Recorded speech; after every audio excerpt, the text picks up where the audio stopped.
So one of the brands and retailers that we've been tracking for a while, and probably like many of you, is Lego, the Lego Group. They've been experimental, they've been ambitious, they've been baking their retail in those flagship stores that I'm sure you visited.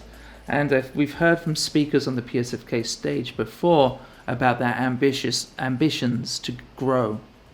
We have Shian-Li Tsang. She's head of retail for Americas for the Lego Group. And she's going to come and join us. She's going to talk about the latest with the plans and how Lego is going to invest in physical retail to engage consumers, create better experience, and drive loyalty.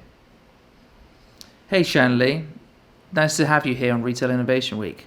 Thank you. I'm super excited to be here. That's great. It was great to have you as part of Retail Innovation Week. It's always fascinating to kind of have a company, a brand manufacturer, retailer who's been so progressive in the past and understand what their reaction is to the current moment and what their ambition is next. I know that there has been a lot of ambition for store growth. I think we had a speaker from Lego at the previous event talk about plans to expand and create new stores. How has, obviously plans have changed and things are different. What's the kind of current feeling over at the Lego Group, and what sort of direction are you thinking about taking with retail, if you don't mind me asking? Sure. Well, my retail background is really in big box retailing, with 10 years at Dick's Sporting Goods. And so there's very few manufacturer brands that I would consider joining their retail division. And I think that Lego has such a rich history in having a store footprint that was definitely compelling to me because all the brands are trying to do direct to consumer, but they already had it as part of their ecosystem. And I think it really dovetails into that larger conversation around the Lego ecosystem, because when you think about how many places consumers and shoppers can interact with the Lego brand, whether it is in one of our stores, at a third-party retailer, where the bulk of our sales come from, at a Legoland, at a Discovery Center, and a movie theater. Brands would kill for that kind of contact with consumers. And so I think for us, it's about how do we orchestrate across that entire ecosystem?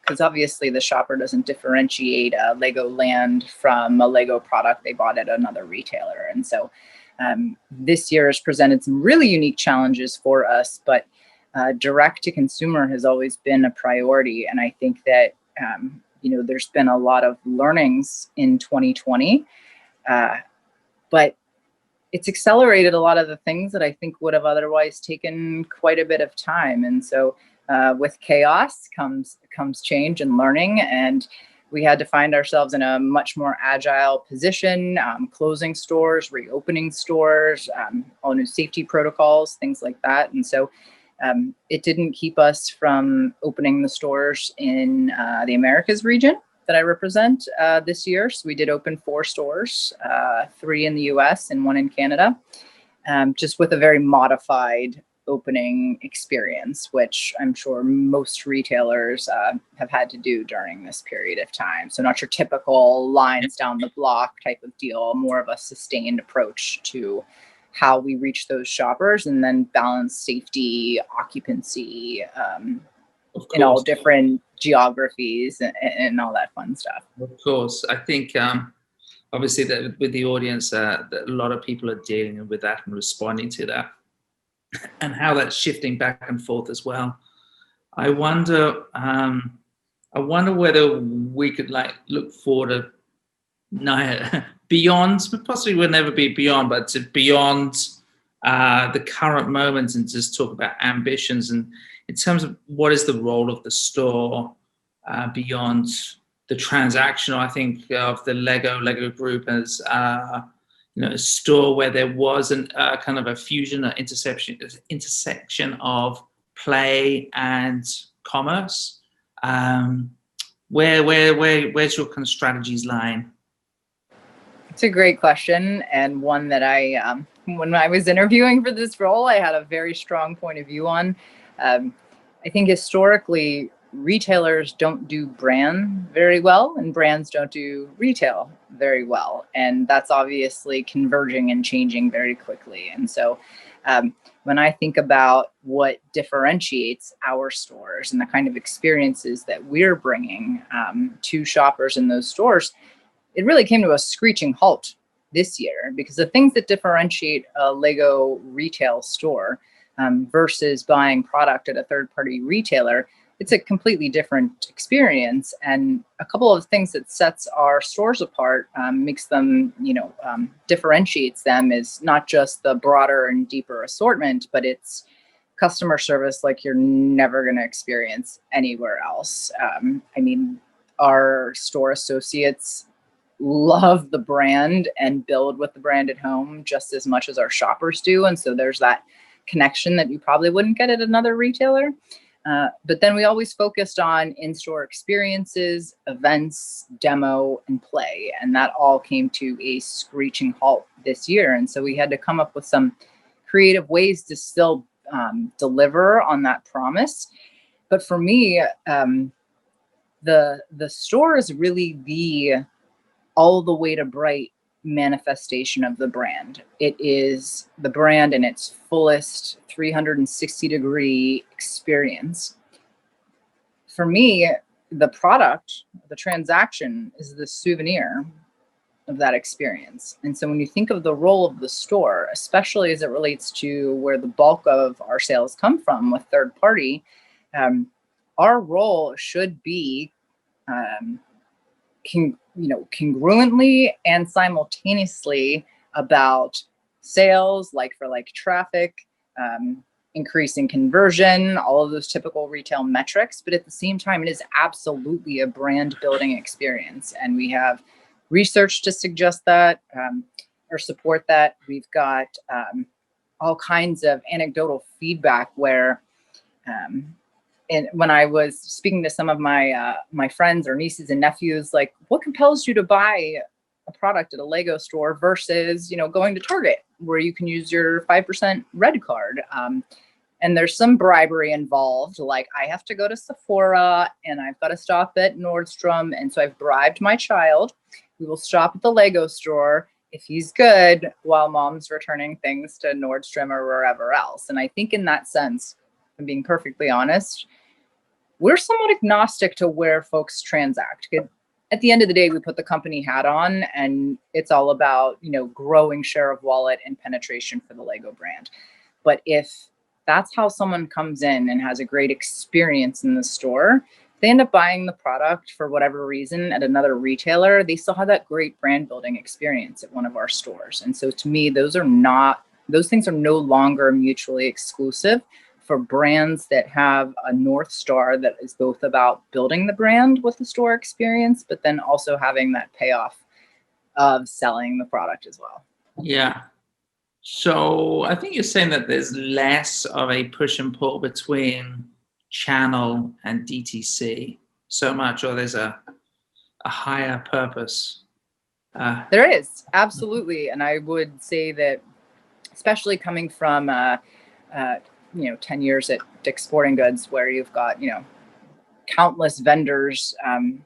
And I was part of a lot of conversations there where we are saying, hey, XY athletic brand, your direct is eating into our comp sales. But the truth is that all tides kind of rise with some of that. And I think that we do not believe those things are mutually exclusive. And so we have a lot of experiential things in the store that would invite someone in to just come in and play. But of course, we want them to convert. But at the end of the day, that sort of shared philosophy of what is best for the brand with the company hat on. And I will say that my counterparts on the America's brand team, who are responsible for, selling into third-party retail, they are really sophisticated in how they look at our stores as a marketing channel, not as a competitor, to their third-party retailers. And I think, to me, that's probably some of the most forward-looking sort of dynamic that happens in our conversations. They tend to spend larger amounts of money. They have bigger budgets for above the line TV, things like that. But orchestrating with them and saying, okay, so you have a really great media buy happening over here. How do we sequence these communications so that I can draft off of your huge above the line investment and then convert some folks, because we're all talking about the same thing. And so I think at other brands or even at other retailers, there's a lot more competition, or the perception of that. But my partners on the brand team in the Americas fully look at our Lego retail branded stores as marketing channels in and of themselves. Maybe connected with that is your first airport store in Salt Lake City, and you talked about a shopping scenario or a purchase journey a moment ago, but obviously within the airport, it's a different type of experience. I wonder whether you could touch upon what's driving that, any difference in experience, what goes through your head or the team's mind as they think about planning and executing that store. Sure. I think that travel retail has been a priority for the Lego Group for several years now. The US just wasn't the first set of airports to get that experience. But I think around 2017, 2018 is when they really started to go big with that bet. And with our first store opening in the Salt Lake City airport, you almost kind of wonder, well, travel's down, and do you think now's a great time to do that? But it's really interesting because I think that the ultimate mission with airport stores in the US is that in the next 2 to 5 years, we're expecting to have a major presence at all of the big airports across the US. And the reason is because in this industry, it is just an underserved category within specialty retail for travelers. And so it's an interesting place where we both capture shoppers who are buying for their children, maybe on the way home from a business trip or something like that. But then there's an entire base of adult shoppers who are buying for themselves. And so that's also an opportunity to capture those shoppers. And so just to give you an example with that Salt Lake store, the business case was built prior to COVID. And in that first week of trading, we saw sales basically meeting the forecasted sales pre-COVID. And so for us, that was just a validation that shoppers are underserved in this area. And that we definitely this is a big bet for us over the next several years. That's very interesting to hear. I think of Lego and the products the Lego Group sells as very analog. How much of the digital experience or how much omnichannel experience could we expect in the stores going forward? So when you say you think it's a very analog experience, are you referring to the bricks? the product? Bricks. I mean, and obviously you've been pioneers with AR in the past and things like that. So I just take it all the way. Yeah, it wasn't taking no throwing shade at the analog experience. I think that 2020 was a conflagration of lo-fi, hi-fi, analog. I don't think that anybody could have predicted that it would, at one point over the summer, it would be harder to get a Lego set than toilet paper or paper towels. But really what we found was that naturally when people were staying at home, the bigger the set, the more pieces, the more time kids are not bothering you while you and your partner are trying to share Wi-Fi for work from home calls. And so we actually found ourselves in a very unique position. And I think as a family-owned brand, and after spending 12 years in publicly traded companies in sports, I can tell you that it was a very happy and rewarding experience to be able to deliver something that actually was going to help people managed through a really difficult time. I don't think anybody looked at it like, let's capitalize on these great sales because we're in the middle of a 100-year level pandemic. It really was, people are benefiting from this in ways with their family. They're building together, they're building alone.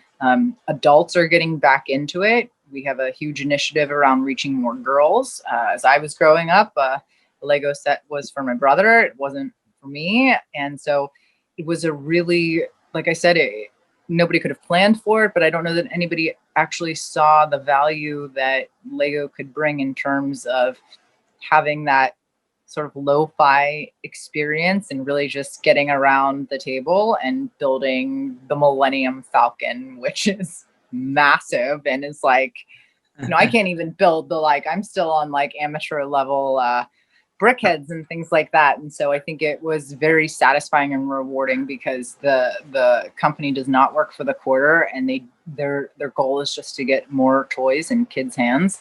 And that was a really gratifying experience, especially for someone who was brand new to the company. Well, Shian-Li Tsang, sorry. Well, Shian-Li Tsang, Head of Retail Marketing Americas at Lego Group. You provided a lot of great inspiration, especially insights into how consumers are welcoming, rich, warm, engaging, authentic, dare I use the words, experiences, they're responding to the type of work that you and the team at Lego Group are doing. So thank you so much for being part of this. Absolutely, I'm super excited. Like I said, there's not that many manufacturer brands that do this that well, and we have a lot to, because at the core we make toys, right? And we happen to have a really great retail arm, but there's a lot of opportunity for us over the next couple of years as it relates to omnichannel, really connecting those dots with inventory. Right now, we do offer, buy online, some pick in store. It's a little some low hanging fruit that other retailers already have down because retailing is their core reason for being. But we're accelerating those omnichannel capabilities at warp speed.